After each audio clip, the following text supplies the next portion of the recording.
All right, but for tonight, we are joined by Bill Marquardt. He is the president of the Glenview Hangar One Foundation. The foundation helps to commemorate and preserve the history of aviation in Glenview, among other things, which also includes the operation of the Naval Air Station Museum. Bill has been president of the foundation for over 10 years, so he brings a wealth of knowledge of Glenview that hopefully he'll be able to share tonight and you will enjoy. So please welcome Bill Marquardt. Thanks, Ryan. I appreciate being invited to do this, and welcome everyone to cold evening in Glenview. Thanks for coming to the presentation. I'm here to talk about the history of the Naval Air Station, a few other things that go along with it, and there's a lot to talk about. So we're going to try and keep this at a level where we can get through over 50 years of wonderful history and interesting history.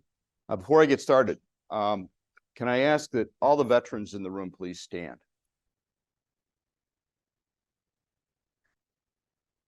Applause for them. Thank you for your service. While you're standing, any current serving or going to be serving soon individuals, please join them. Thank you very much for your service being here. Thank you. And lastly, do we have any Naval Air Station Glenview veterans here tonight? Please stand. There you go. Thank you. I always like to see who's going to keep me honest in this presentation. It's a good thing. So let's get started. As you can see, this photograph up here is pretty iconic. There's Hangar One right here, is now the center of the Glen redevelopment. And you can see all the buildings that were part of the training process for World War II and the primary training facility with the aircraft flying overhead. It's pretty interesting to see this picture, and it's a really nicely done photograph of the period. Let's make sure this advances here.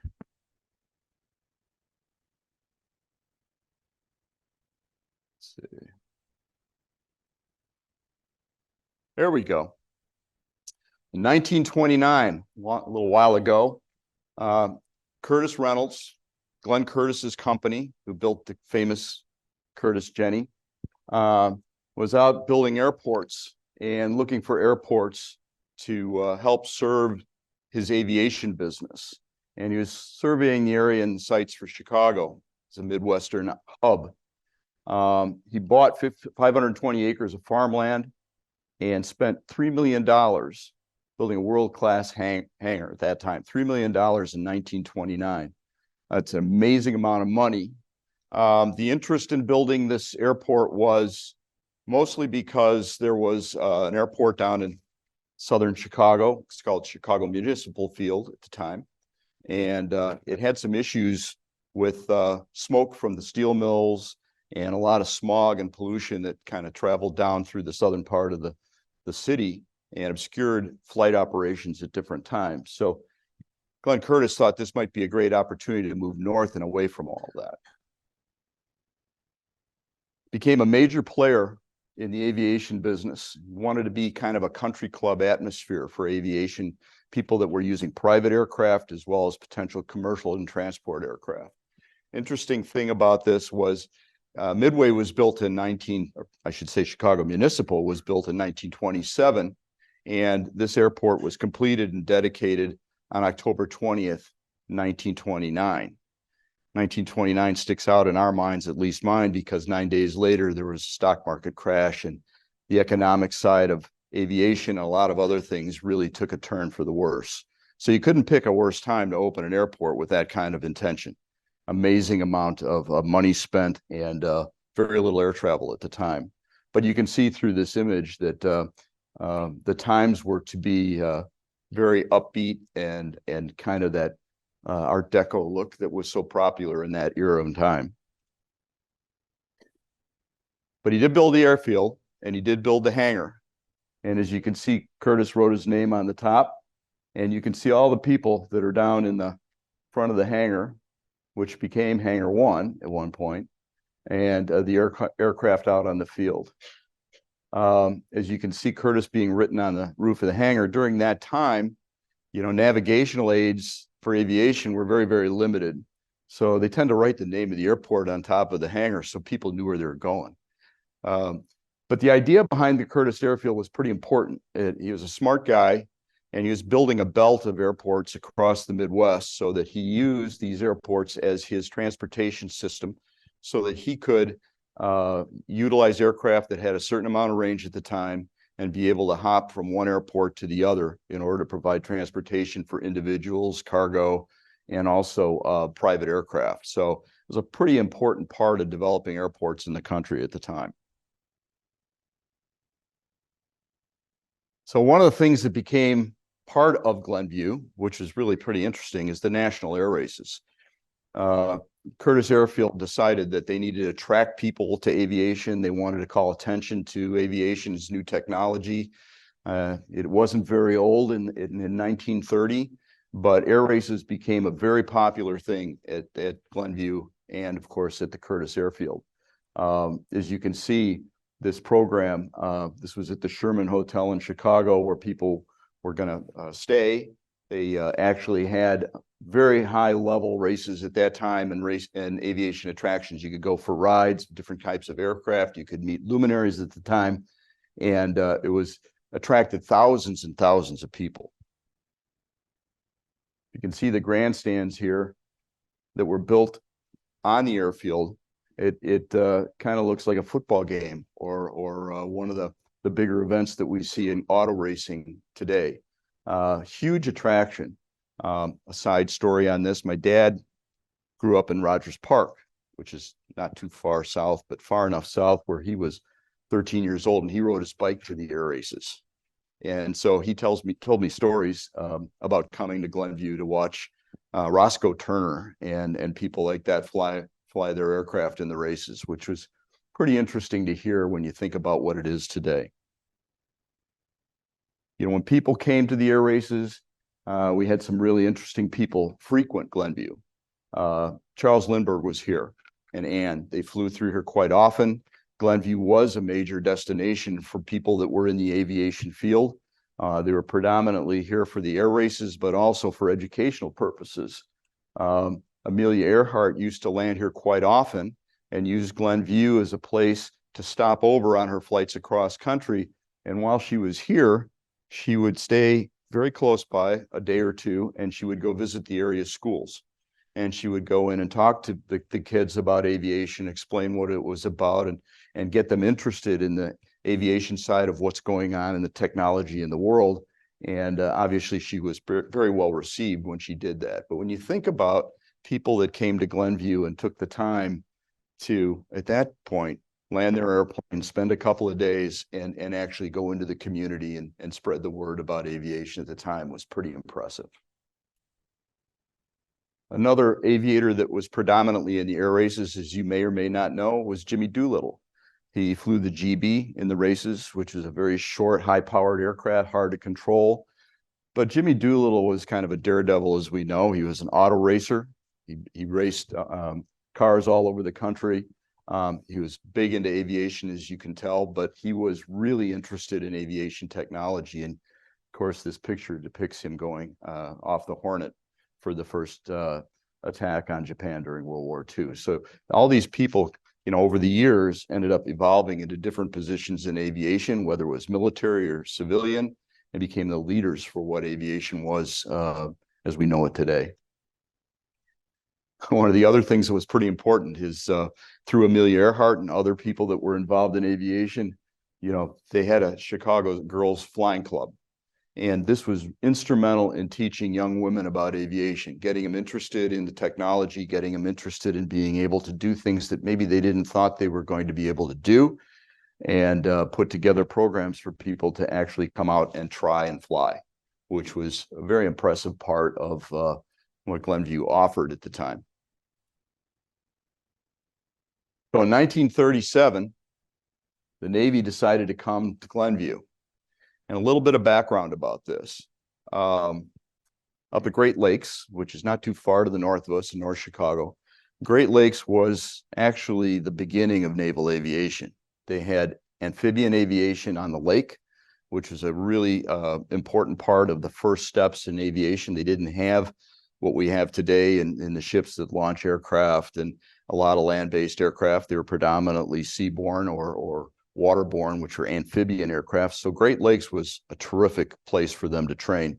They had a small airport, but as aviation started to grow and the technology in aviation started to have larger aircraft, more powerful aircraft, different types of maintenance, they found the need to expand the aviation need within their demands for what they had in the Navy. And so they came to Glenview and they rented a part of the hangar. They took the north end of the Curtis Reynolds field and they rented the first half of that hangar. They dedicated that first hangar as a reserve. So it's a Naval Reserve Aviation Base. So it was a reserve base. It was run by 17 officers and station keepers, which lived on the air station at Glenview. And the commander was Lieutenant Washburn, who later came back to Glenview as a leader position during World War II. So as you can see, Curtis took a little smaller portion of their name and they washed out the right part on the northern end of the hangar. And you can see the little word Navy on there. So again, our wayward aviators could find their way to the air station or where they were needing to land. And you could see the sparse facilities there other than the hangar around Hangar One at that time. So it's pretty interesting to see, you know, I kind of look in the background here of all this open land and you can almost see a little bit of a golf course over here, which became Pickwick Golf Course as part of the air station at one time. So even back then, that was a part of the naval heritage. So the interesting story behind this is the Navy used the northern part of the hangar, but the southern hangar, being Curtis Airfield, was a public and private used hangar facility. The guys that came in and flew for the military loved it because there was a little fence in the middle of the hangar. Oop, hit the wrong button. Right down the middle here, there was a fence between the two hangars. And they put a gate in there. You opened the gate and you went in there as a restaurant and a bar. So it became really popular for naval aviators to stop in and fly to Glenview now and enjoy the benefits of being part of the civilian side as well. Here's an aerial view of the airfield. And as it started to grow and get more demands on it, you can see the runways that ended up becoming just the basis for the north, south, east, west runways that were developed later. But again, look at the farmland around there and look at the open fields. It's perfect for an airport at that time. Certainly the addition of homes and things around there as the air station grew became more congested. But again, think about the very beginnings of an air station and what it will grow into. We'll show you in a minute. So as the air station started growing and the reserve air base grew, this became an E-base. And an E-base is called an elimination base. And it was qualification for cadet programs. So it was a primary training facility. It gave your basic and rudimentary flying training. You didn't get your wings yet, but you got started into flying. So you were flying very early on aviation technology and biplanes and things that will take you to the next step. So the requirements were 2 years of college. You had to be between 20 and 28, and you'd solo after 10 hours of instruction. If you weren't capable of making some of those qualifications, that's why they called it an E-base. They found another billet for you somewhere else, doing something other than aviation. So it became a very important part of the beginning of bringing pilots into the training program for the Navy. Things changed dramatically. December 7th, 1941, when Pearl Harbor was attacked, it was a big awakening. It was a change in what happened to our country and to the world. And as one Japanese admiral had said, if I correctly remember it, you know, they've awoken the sleeping giant. And this was the catalyst for changing what happened at Glenview as well as the rest of the world and our military and our country at that time. This is a matchbook that we had given to us. Remember, Pearl Harbor became the cry, the rallying point for our country to get behind the war effort and start changing what we had to do. Because back then, as you could see with Glenview, naval aviation was small, had very few aircraft, had very few supporters. Battleships were the order of the day. People the government would put their money into battleships, not aircraft carriers. Aviation had to prove itself and still hadn't done so. And we weren't on a war footing, so we didn't have the resources or the people behind what we needed to do in the country to support what the war was going to do. So construction began Glenview's growth. May 1942, it was awarded a contract to grow. And you can see here the starting point for a major change in what was going on at Glenview. This is just the very beginning of what turned into the transformation you see here. Over a period of 121 days, it went from that photograph of those two little runways to what you see here. And here's Hangar One. And as you can see, the tarmac out here and the runways that were part of the original air station had grown. They put out, I think, 1.3 million square yards of concrete in that period of time in order to build all of the airstrips and all of the support material facilities, along with all the housing and the training facilities that would accompany flight training and advanced training to the next steps for carrier qualification programs. So when you start seeing what's around Glenview in the area surrounding the air station, more growth here, but still fairly rural. Golf course is still there. But the idea behind Hangar One going through this whole period of time and staying relatively similar in size, but then adding other hangars and tarmac for the aircraft that needed to be used for training. In 1943, this is about what the hangar looked like. Fairly modern for its day. Again, has its kind of Art Deco look to it still. You can see the biplanes flying overhead and the weather station up here. Very unique design tower. This was the only design tower on an air station like this in the country. So aviators came to Glenview and they saw this facility and they knew it was very unique to the air station. So you can see down here a lot of the reminiscent period-esque equipment and people in uniform, the biplane and the old Willys Jeep. But again, this was during the war and a little bit further into the war. So this was a pretty well-developed air station building that housed most of the operations facilities for aviation. Inside Hangar One was kind of interesting. When they took over the Curtis Reynolds facility and they took the bar out, unfortunately, you can see inside Hangar One, and it's much the same as I remember it when the station was operational towards the end of its life. The hangar was designed inside like the hangar deck of a carrier during World War II. So it's fairly narrow, fairly low ceilings, fairly low ceilings.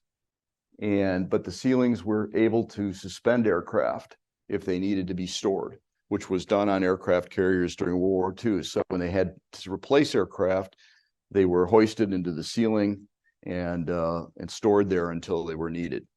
But you can see one of the things they had to train people on was, how do you move aircraft around in this space?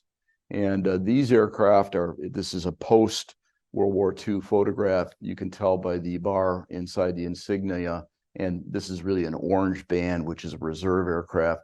But the idea is each one of these F-6F aircraft had to be stored with their wings folded and put in a position where they could be taken out of the hangar without getting damaged and put into flying condition rather quickly. So the deck crews, the hangar crews trained on how to manipulate and manage the aircraft in the space with that use of the hangar. So in 1941, gentleman on the left, Commander Whitehead, had a very interesting idea. He had decided that there was a challenge with 1941 bringing resources together on the oceans for both the Atlantic and the Pacific side. His idea is, why don't we put carrier qualification training on Lake Michigan? Why would they do that? The Navy said, well, you don't have to have destroyer escorts and anti-submarine protection for carriers on the ocean to train people. You can put them into the war effort.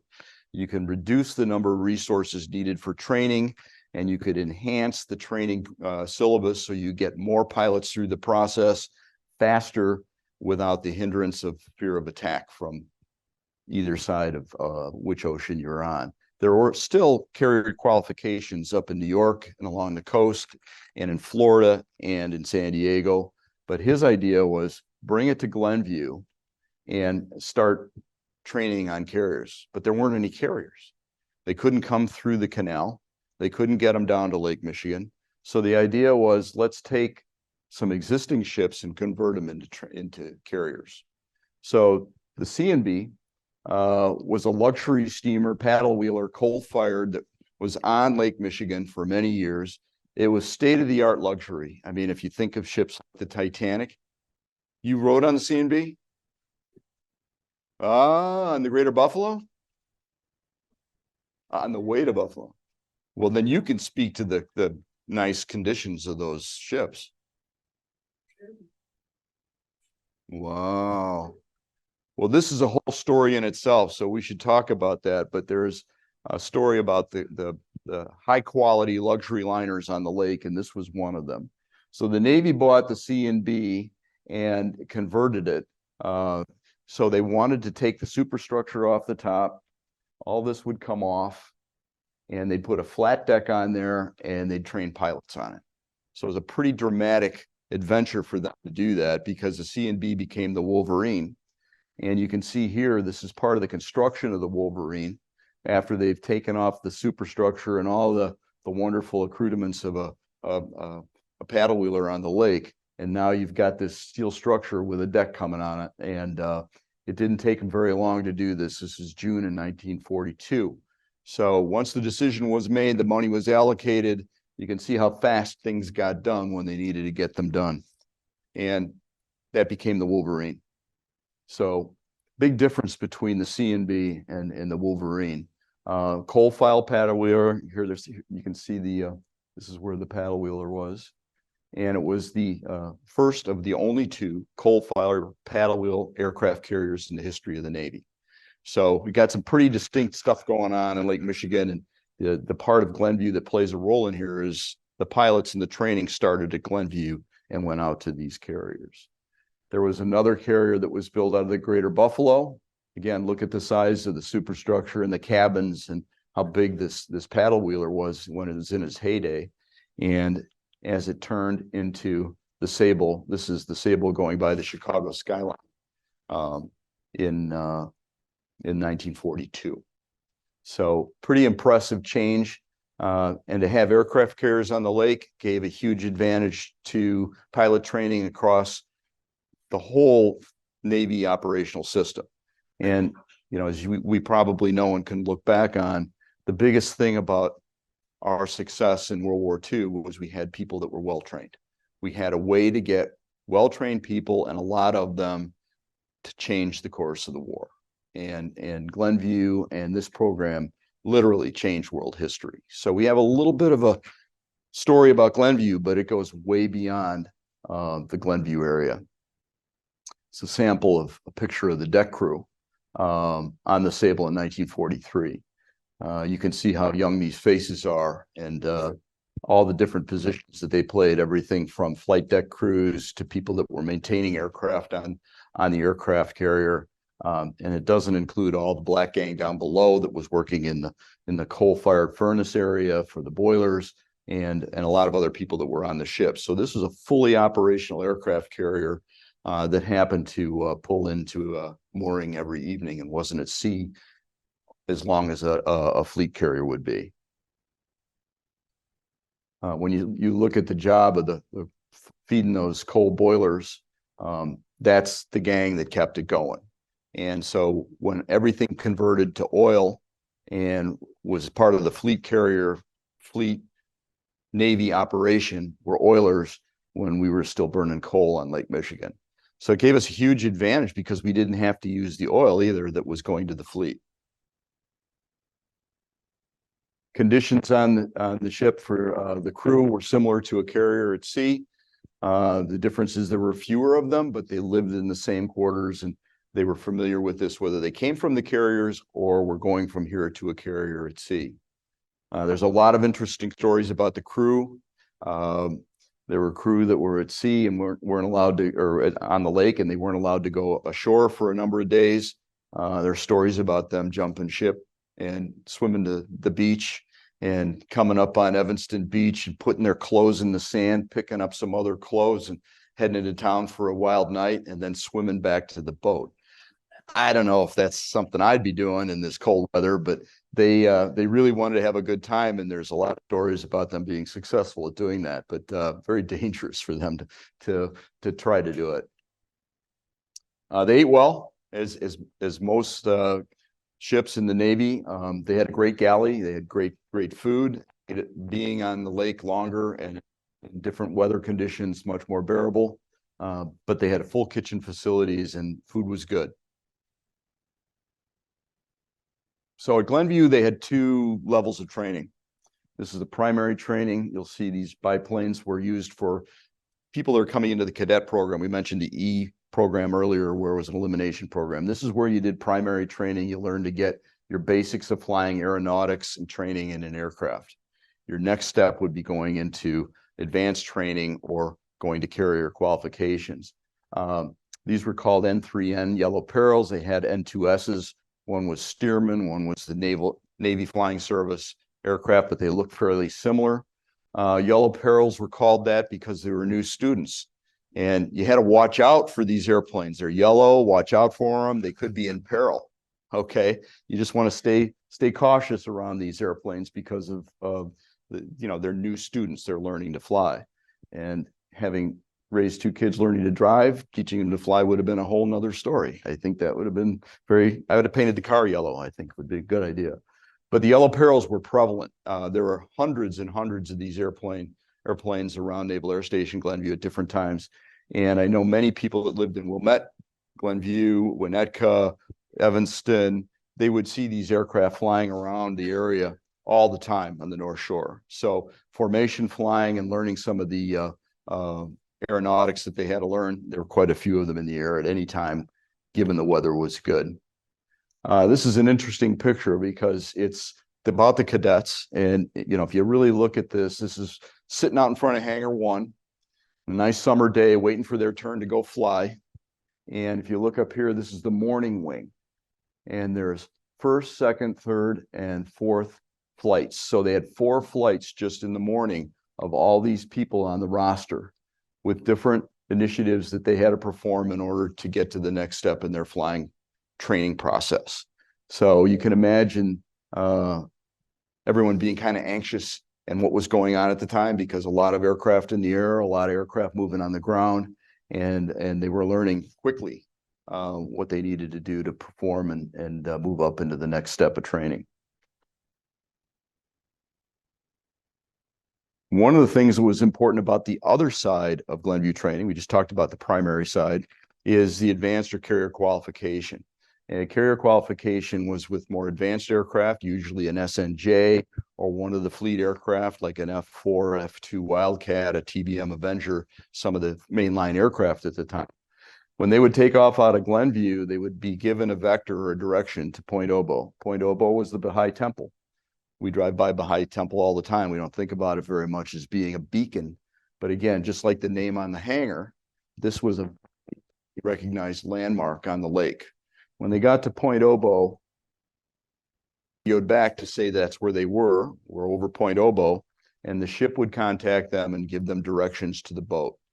Your flight of 5, you're cleared vector 090 to the Wolverine. Contact the ship when in sight. That would be part of their conversation or communication. But Point Obo was a key point for all aviators, and still is today, as people fly over it with, it's just beautiful from the air, but at the same time, you knew where you were. So when you get to the flight deck operations, these are the SNJs, or the aircraft that were used for advanced training for carrier qualification for the most part. You can see these aircraft were manned by a number of people with a pilot inside with a running engine. So you had deck crews in a very, very small area, much smaller than a normal carrier. And then in the back, you had, this was an SBD, a dive bomber. So you could see there were different aircraft in the queue at different times for different pilots so you could get your time and qualification for your carrier takeoffs and landings. The launching part of this is a TBM Avenger, an aircraft that was predominantly used during the war for torpedoes and depth charges. But you can see the size of this aircraft, the deck crewman that was launching that aircraft, and the lake out in the background. So they had a very short deck. They had wind over the bow, and depending on how the wind was that day, you know, the ship could make 20, 30 knots, depending upon a good day, to get wind over the deck and get them launched without going into the water. They had to come back to the ship, and that's a pilot's eye view. This is an FM2 Wildcat, and you can see carrier down here. So when they came off of Point Obo, or they came off of the ship, and they were in the air, and they were at altitude to start their approach to come to the ship to land, that's what they saw. And a good friend of ours, Chuck Downey, who qualified on Lake Michigan aircraft carriers, he did his 8 carrier qualifications, landings and takeoffs. He said when he flew from Point Obo to that carrier for the first time, I think he was one of those aviators that coined the phrase, "I can't land on that postage stamp. How am I going to get my airplane down on that?" I mean, it's just daunting. We got to remember, these are 20-year-old pilots. These are people that are not much more out of high school, and they're performing these amazing parts of what they have to do in their training for becoming carrier qualified. But to be able to do that and move through the transition of the syllabus to get down into the deck is part of the process. And as you got closer to the deck, you can see there are 4 wires they had to trap. You can see the wires here. And the 4 wires, you wanted to catch your hook on the back on the 3rd wire if you made a perfect landing. You would still land if you could on the other wires, but you want to practice landing in the right spot on the deck at the right time. And you can see the wing of an instructor here with an aircraft that's watching the landing and coaching them. So the idea, are we getting a little sound feedback here? Sorry. Did I break something already? Okay.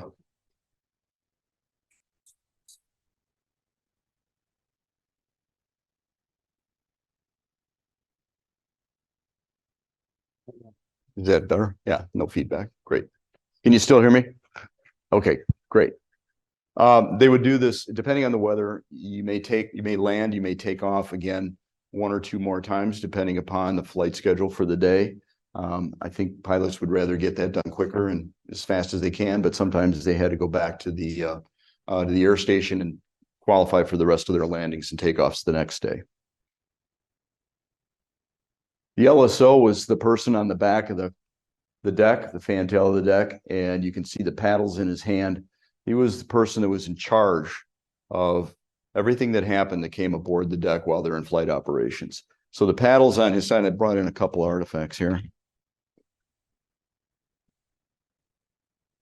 We're lucky enough at the museum to have some original paddles. And if you've seen some of the movies, they don't have it in Top Gun because they have Call the Ball. Well, this was the ball back then. And what they did was they told the pilot which way their wings had to go. If they weren't level with their wings, you had to correct to the paddles and make sure that your wings got level. And then as you come down, make sure that your gear's down and you're lowering the aircraft to the deck. Or if they want you to not make a pass and not catch a wire, they'd wave you off.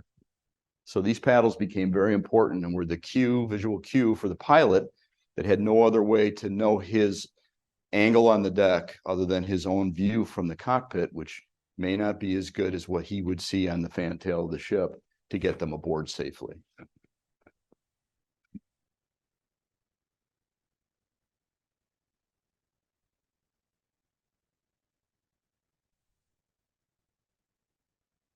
Sometimes they didn't make it.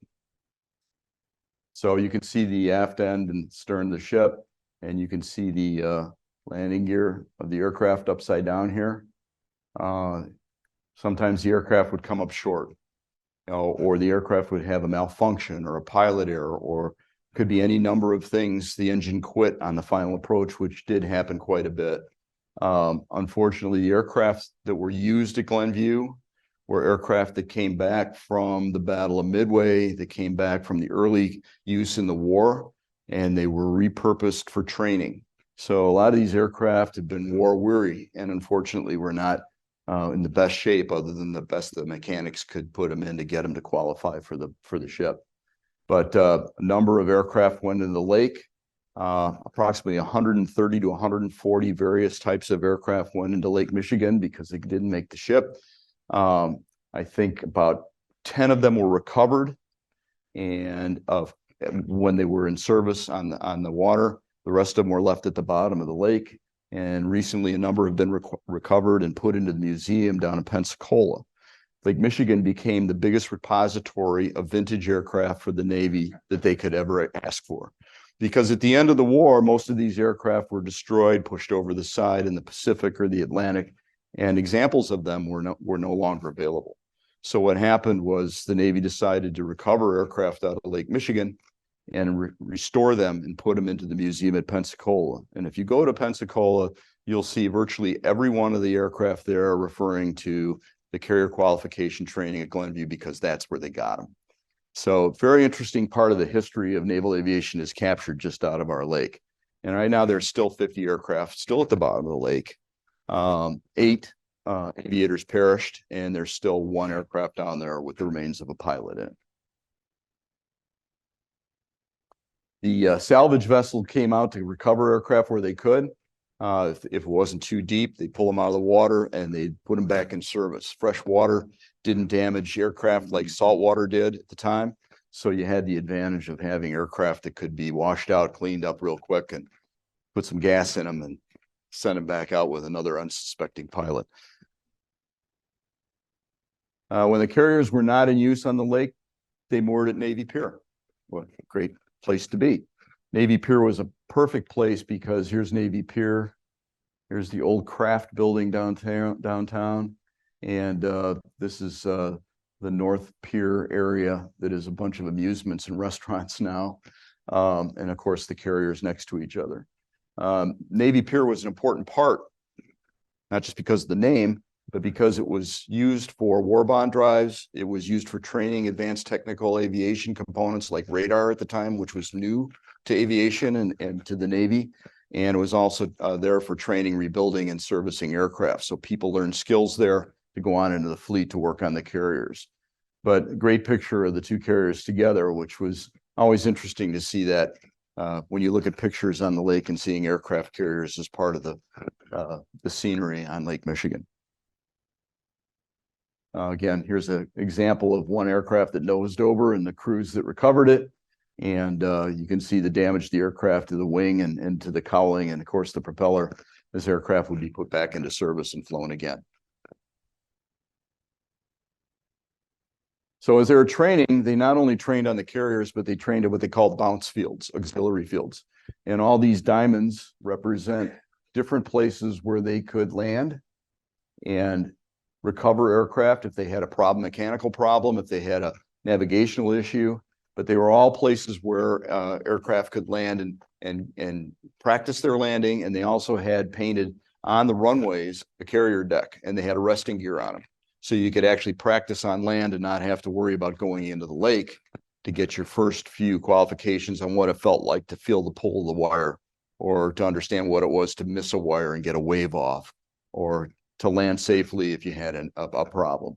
A couple of airports that were notable here: Milwaukee, which is now Chicago Executive; Sky Harbor Airport, which was just off Finkston Road, near the spur for the tollway. And up here in Libertyville, where the Libertyville High School football athletic fields are, was a major training field for carrier landings.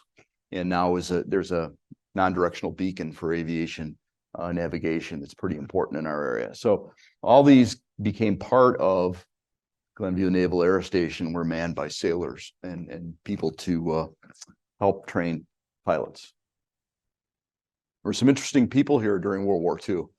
Robert Taylor was stationed here with his wife, Barbara Stanwyck. I don't know if many people remember the actor and the actress. but he was doing training films here. He used all of the primary and advanced training facilities and aircraft to run movies for the Navy and to develop movies as a director for training aids. One of the more famous people that trained here was George Bush. He trained here for 3 days. Had a conversation with him. He said it was the coldest 3 days of his life.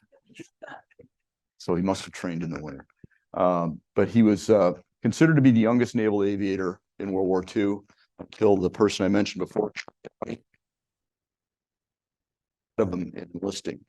And the two of them, Chuck Downey was a good friend of our Air Station and was stationed at Glenview after the war. They had a running kind of a joke about who was the youngest aviator and who did what. But both of them went on to fairly prominent careers and other things, as we all know. Engine maintenance workers, huge part of the component that people don't see. You see the pilots, you see the airplanes, but you don't see the 10 or 12 people that are behind the scenes that are making the airplanes work, servicing the equipment, all of the gauges and all of the support apparatus that run aircraft. It's a huge part of training that went on, and people went from Glenview to the fleet to do those jobs. It was huge amount of training, again, in Glenview, because this is an active aviation hub for a lot of activity that people could train on. The other part of the training regimen was the use of waves. Waves are a big part of Glenview. A wave served in 50 different positions at Naval Air Station Glenview. Everything that you can imagine, from aviation training, on the ground flight training class programs, to anything from administration to armament and other billets that were needed by the Navy and were filled by the waves. One of them was the link trainer. And here's a picture of a link trainer and one of the ways training an aviator on instrument flying. And we're lucky enough to have just acquired a trainer just like this for the museum, a vintage World War II trainer that has all the technology of the era, but it was very innovative. It was very innovative from the standpoint that it was all done fairly similar to an automobile, where it was done with pneumatics and air, and it would move with the bellows underneath up and down, and it would turn and spin. And you can see that there's a hood that comes down over the pilot so you could learn night flying and understand the principles of flying blind. So it's a very important part of the flight training process, and it washed a lot of pilots out because them discover whether they had the ability to fly in the dark, fly at night. And we're lucky to have Alex Bergen. Alex, you stand up. Alex is working with us. Alex Bergen. He's working with us on the trainer program and how we're defining the restoration of our trainers. So Alex, tell me a little bit about what you've been doing. Yeah, absolutely. Well, first, hello, my name's Alex. Can everyone hear me okay? Great, thank you. So, yeah, as Bill mentioned, we're lucky enough to have a link trainer from the World War II era at our museum right now. At the moment, it's a bit of a fixer-upper, but we know this one was from about 1942 or early 1943. As Bill mentioned, there's a lot of really fascinating, simple by today's standards, but nonetheless complex mechanisms that are used in the link trainer. So essentially, this machine was run on a very large vacuum and a bunch of tubes and some bellows. Ed Link, the creator of the link trainer, got a lot of his knowledge from his father's business, which is a piano and organ manufacturer. So has much more in common with a piano or organ than it does an airplane, fascinatingly enough. So at the moment, we're in the early stages of our restoration here. We are doing a bit of cataloging, looking into what does work, what doesn't work. There's some fascinating things that were done in the manufacturing process, such as the use of sheepskin washers. We might use a metal washer today, but there's a number of different pieces of the trainer, such as these washers, a lot of these tubes and wiring that we're looking to replace. So we're in our initial discovery phase right now, as I'd like to say, but hoping to have a exhibit up and running for the museum. That would be a great bridge for anyone you know, especially younger folks.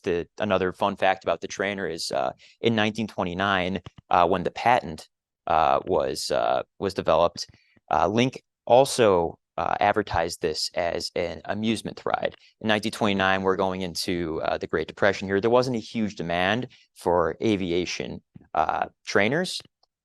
So he had to get creative with how he's going to market it.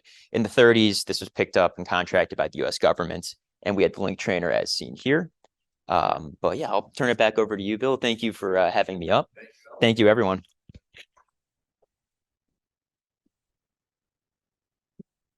It's good to have Alex. He's doing a survey. He's an engineer, so he knows what he's looking at when it comes to all these parts that have to be restored or redone, which there are a few. So a little bit back to the air station. We kind of had this a little bit last night. We're heading back into winter, and they had winter with a vengeance at the air station. As you can see in the background, there wasn't a whole lot of windbreak or ways to prevent weather from taking its toll on aviation operations. The challenge with it, other than snow removal in the cold, was I don't think if anyone's been on an airport tarmac, there is no colder place to be than an airport in the wintertime with the wind blowing. I'm sorry, I disconnected your. Oh, okay, good. I don't want to be on TV. No, that's all right. So as you can see, all these aircraft that sit out in the cold have to be started up and get them running, make sure they're fully functional in this cold weather. And they did not stop training process in that time. Ooh, are we? It's all right. There it goes. I don't know if anyone recognized the last name Asplund. Ensign Ozzie Asplund was a Glenview resident, wonderful young man, wonderful family, grew up in the park in Glenview, became a naval aviator, and was a big part of what he wanted to contribute to the war effort. He wanted to be a fighter pilot. And as you can see, he's working his way well into that. Unfortunately, Ozzie was killed in a mid-air collision before he got sent to the fleet. But he's recognized along with other veterans who have passed and give the full measure at the Veterans Memorial. And if you haven't been over to the Veterans Memorial, it's located at the corner of Glenview Road and River Road. So the names are inscribed on there for the veterans that served from Glenview. Another famous person that served at Glenview for quite a while was Gerald Ford. He was not an aviator. He was involved in aviation support and spent some time at Glenview, which another president that came through here is an important part of our history. If anyone know the story about Jesse Brown, Ensign Brown was the first Black naval aviator to be commissioned in the Navy, and he served in Korea. So it took a while to get the first Black naval aviator through the system in naval aviation. And the movie that was recently released, if you haven't seen it, called Devotion. It's a very important movie to see, very interesting story about segregation and issues in the military that turned to a very successful young man's life and his story. And unfortunately, he lost his life on the mountaintop in Korea, and story about his rescuer. Captain Lardner was his, I think it was Captain Lardner, but his last name was Lardner, landed next to him in the snow, giving up flight of his aircraft to save his life. And Jesse was a great pilot. And if you get a chance to watch the movie, it kind of came through Glenview. His instructors were huge supporters of his success. And in his book, if you read it, he gives them credit to what they did for his career. Post-war, you look at the hangar, it doesn't look much different, but there's a few different signs on it. You still see the elevation, but a little bit more modern car out front. Hasn't changed a whole lot. Air operations was down on the first floor. Weather similar for people planning their flights to get out of or come into Glenview. It was a major hub for the development of flight after the war. After the war, Glenview became the Naval Marine Air Center for reserve flying. So all the reserve operations in the country were run out of Glenview. And these were called the weekend warriors, we all know, that flew out of Glenview. One unique group of those people were called the Air Barons. The Air Barons as a flight demonstration team, and they are the only flight demonstration team made up completely of reserve aviators. They flew for the airlines. Most of them flew for American or United at the time. And on the weekend, they would go fly fighters around the country and do air shows. And so they came out of Glenview for 3 years. Interesting story behind them is that they continue to do this on their own time. They love flying, and they certainly loved doing the demonstrations. But for 1 year out of that 3 years, they took the place of the Blue Angels. Blue Angels had a major fatality with the team, and they had to reorganize the team, get them back into service and up and ready. During that time, the Air Barons took over and did the flight demonstration schedule for the Navy in place of the Blue Angels. Interesting guys. A number of them are still around, and love catching up with them about their flying stories. It's fun to talk to them. Of course, Korea opens up a whole nother conflict at the time. We had 2 squadrons from one Navy and one Marine from NASG. Both of them were activated, and they flew Corsairs in Korea. Here's a picture of the Marine squadron component, a couple of the guys. You can see on the side of the aircraft, sorry, you can see on the side of the aircraft, it says Navy Glenview. It's funny because on one side it said Navy, and on the other side it said Marines. They shared their airplanes. I mean, it's because they had to. They had resources were tight, and they were able to accommodate schedules to fly them. Gentleman here on the right is Ace Reilly. Anyone in the community remember Ace Reilly? Wonderful man. Was one of our past presidents of our foundation. He was the squadron commander, and Ace was the indomitable naval aviator. He was quite a guy, and he actually flew in a John Wayne movie, Sands of Iwo Jima. So if you ever see the Corsairs flying over the beach in the movie, he's leading the flight of Corsairs in that movie. So he was quite a guy, and obviously had quite a career as a naval or as a Marine aviator. Won the Navy Cross, and was a very successful pilot, and then came back to Glenview, opened a business, and lived his life in Glenview. As Korean War ended and other operations needed to be sent around the country to different aviation billets in the air station community, the P-3 Orion over Glenview is an example of the anti-submarine warfare component of what happened at Glenview. They flew P-3 Orions, P-2 Neptunes, which were 2-engine aircraft earlier on, and they even flew some of the early tracker aircraft that were used for anti-submarines. So you can see on the tarmac here in front of the newer hangars, there's Hangar One. Here are the P-2 and P-3 squadron area. Wonderful example of how transition was made to these guys that flew anti-submarine warfare. You would never think that the aircraft would come out of Glenview and fly to the Azores or fly to Japan for their weekend duty or for their weekend reserve billet. So they would go all over the world, and there's some wonderful stories about their job and what they did.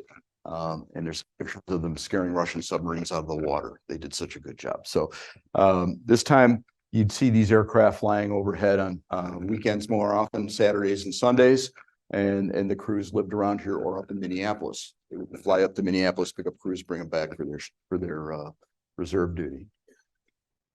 During Vietnam, there were many squadrons here doing many jobs. This is an example of the Nightingale flight.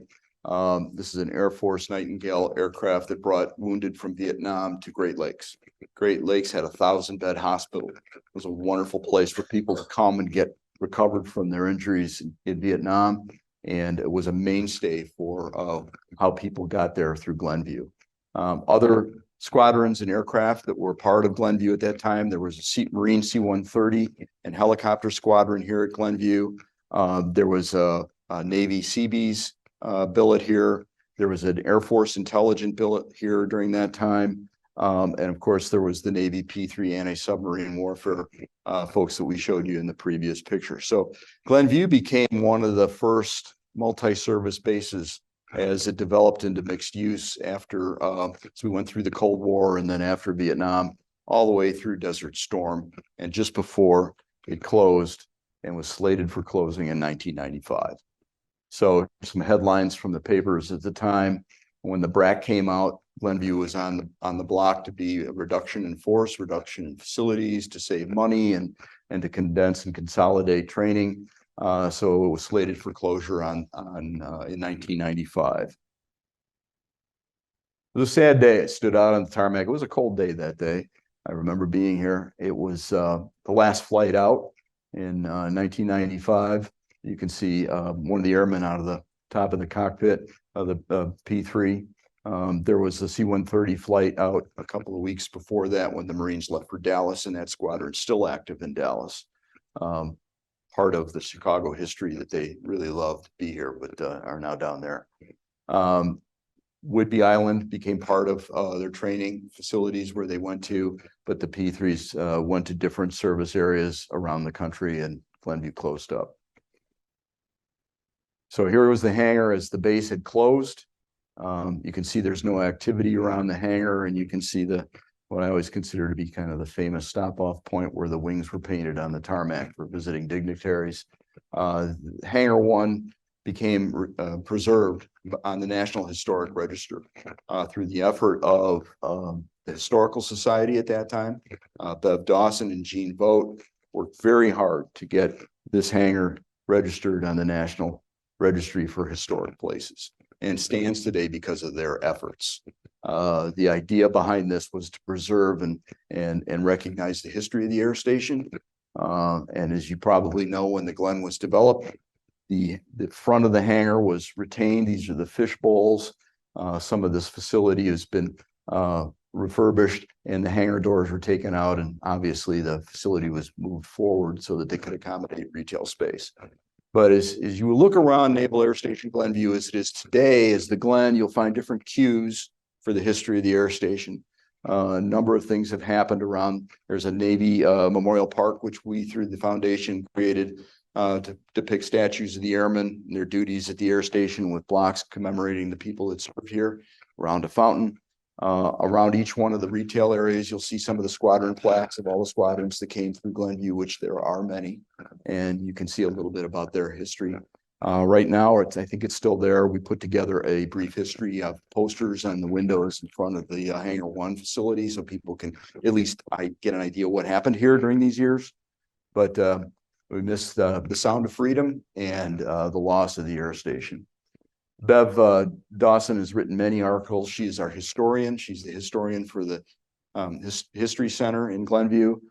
She has been a longtime resident of Glenview and is just an unbelievable wealth of knowledge. She knows so much about Glenview and the air station that she wrote a book, and I'll show you that in a second. She wrote an article here for the history of the air station and its iconic value to our country and to the area. The book that you saw in I had them out here. If you'd like one, we appreciate a $25 donation to cover the cost of the book, and obviously a donation to the foundation that keeps the museum open. But she's written this book to commemorate the story and a lot of what we talked about today. A couple other ways we recognize what happened here. Heroes on Deck was one of the most recent movies about recovery of aircraft out of Lake Michigan and the story behind NASG. But the other part of this, John Davies did this movie. He is the producer and director of the movie. Did Top Guns of 43 for Channel 11. You might see that every once in a while, along with this on public television. Wonderful stories, great background if you're interested in recovery of aircraft and the history behind how that works and where they go and what they do with them. It's pretty impressive. He also produced the movie City at War, which talks about all of the war effort during World War II and what different businesses that were involved. It was it. You're in it. There you go. We have one of the stars here. Stand up. Tell us what part you were in. What a kid would be doing during the war. You were one of the kids during the war. One of them. So you're in the movie talking about that? Yeah. Actually, I'm gonna look for it. I have a copy of it. Really? All right, well, thank you. Appreciate you sharing your history. And that's part of why we're here. If we don't share this history, we will be doomed to repeat it as we see the world today and its turmoil and issues. We've gone through so many changes since the base closed. It's just incredible. Here's a little information about our museum. We're about 1,000 square feet. We're very small. We kind of remind myself of, if you remember Fibber McGee's closet, got stuff everywhere in there, but it's very well organized and shows a lot of photographs and artifacts similar to the LSO paddles I had up here today.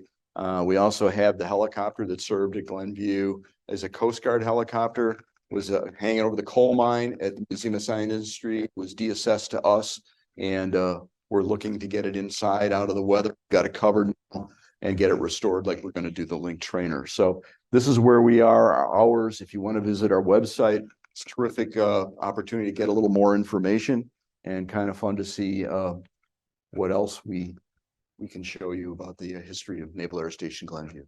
Yes, sir. Your rightful place right there in the land. There you go. Yeah. Well, we're looking to grow, and you know, that may be a great segue. You know, we're that small, but we need to grow and get bigger space, and we'd like to stay close to the air station. I'd rather not move to Niles. It doesn't make a lot of sense. But as you can imagine, you know, the Glen is fairly well congested and bought up and has developed into such a facility that it's going to be hard for us to get a place, but we're working on it. And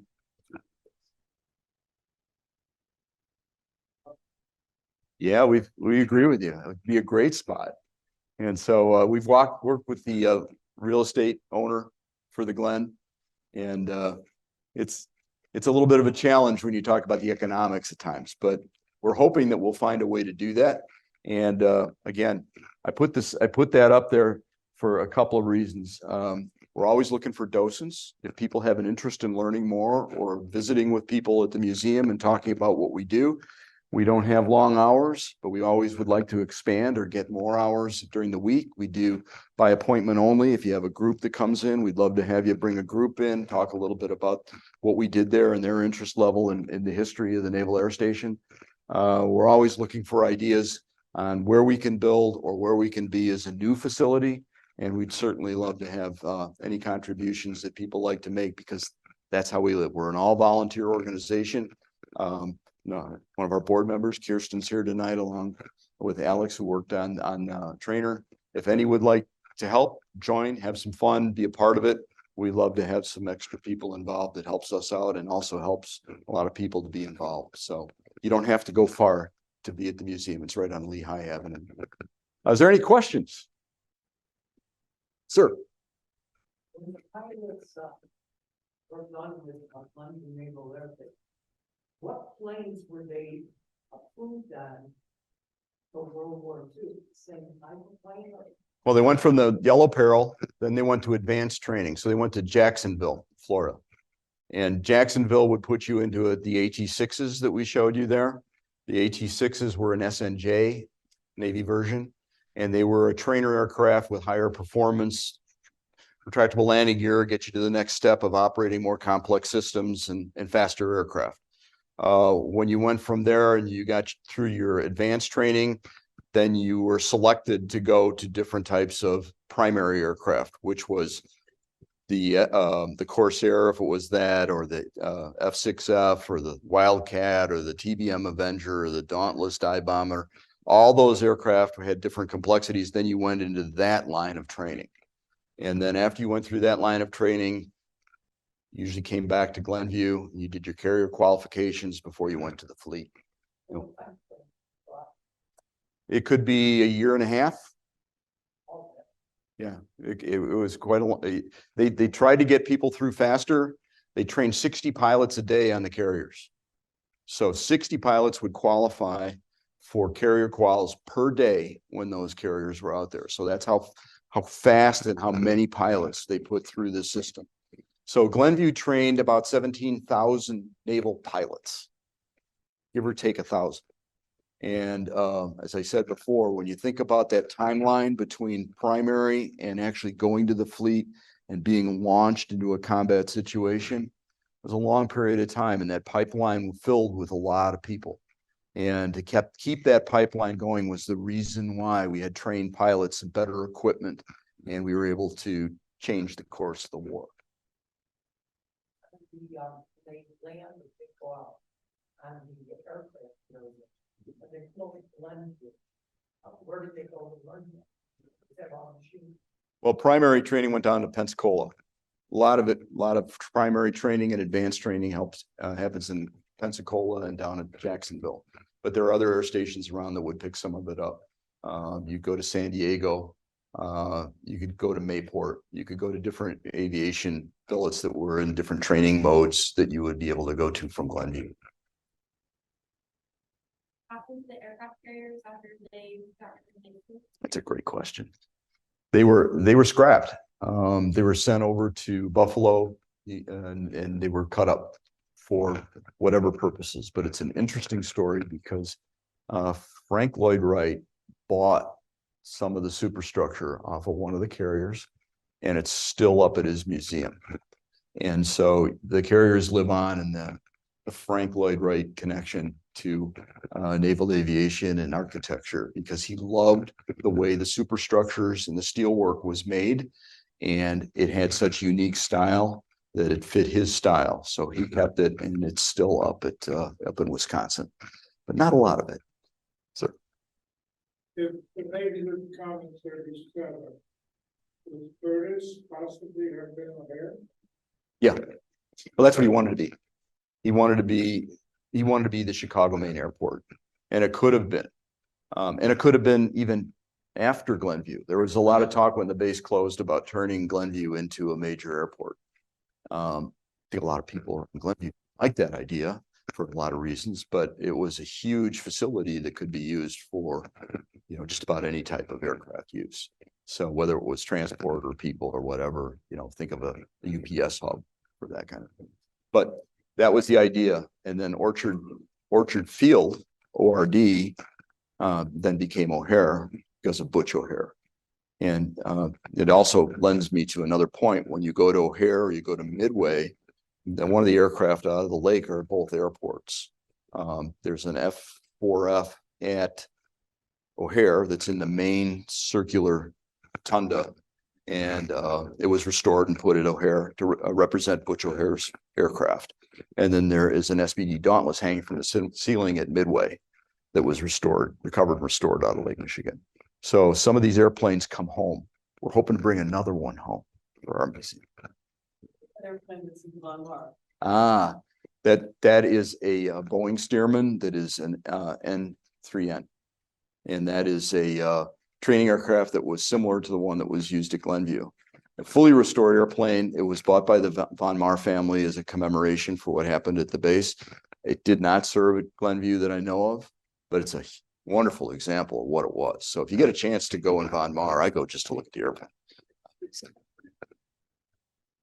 I was just wondering, where I live, I was told those are the original officers' quarters that were built for the Naval Air Base. Do you happen to have a date when those were built? The officers' quarters? Yes. Yeah, they probably were built, depending on where it is. They always, it probably was some of the earlier facilities, and they're probably in that picture. Didn't really see them. I was looking. Yeah. You asked me earlier about an overlay picture. Kirsten Bergen, who's one of our directors or secretary, had a wonderful idea of doing an overlay. And at the museum, there's a picture of the air station with the roundels. You can see the round airstrips, which gave the opportunity airplanes take off in any direction depending on the wind. You see that picture, and then there's an overlay of the Glen and how the housing and how all of the development of Glen looks now over the spaces that were once the air station. Actually, was base housing. Yeah. So where the officers' quarters were, that was what I was told. There's supposed to be 1 4-bedroom unit, 10 3-bedroom units, and most of the rest of them are 110. They're like a bathroom and a 1 bedroom and a closet bedroom. and a bath and a half. Most of the officers' quarters were to the south end of the base, which is where Rugen Road is. They're to the south of the base. Yeah, if you think of where the air station was, let me see if I can pull up a picture here. I'll go back to the beginning. See, let me do it. See if I can pull that up.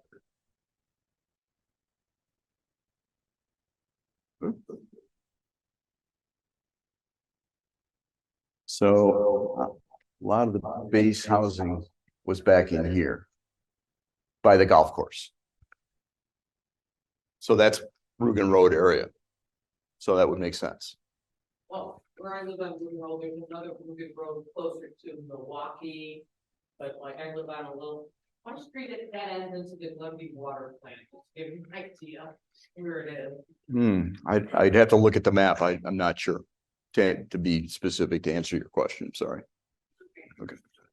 How we doing? I had a question I'm over on time. I'm sorry. It's all right. I have a question online asking, somebody mentioned that the village of Glenview helps to support the growth of the Wagner farm. Are there any plans then to help the foundation, or do they help the foundation? Hangar One? Well, they like what we're doing.